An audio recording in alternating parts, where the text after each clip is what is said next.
Hey guys, today I'm gonna show you how to fix 5.0 Hz Wi-Fi not show in your MacBook. So first step, you click on the Apple icon and go to the About This Mac, and then click on the System Report. After that, we will go to the Wi-Fi and we will check what the channels support in your Mac. So here is the channels. You have to remember the channel names and you need to configure it in your router. I will go to the router and the login. After that, click on the advanced, go to wireless and wireless setting. So you have to go 5 GHz Wi-Fi access point and you have to choose the channel and you have the maximum numbers of channel. So I will click on the 48 and then save.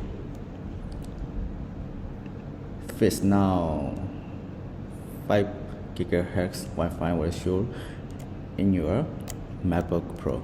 Thanks.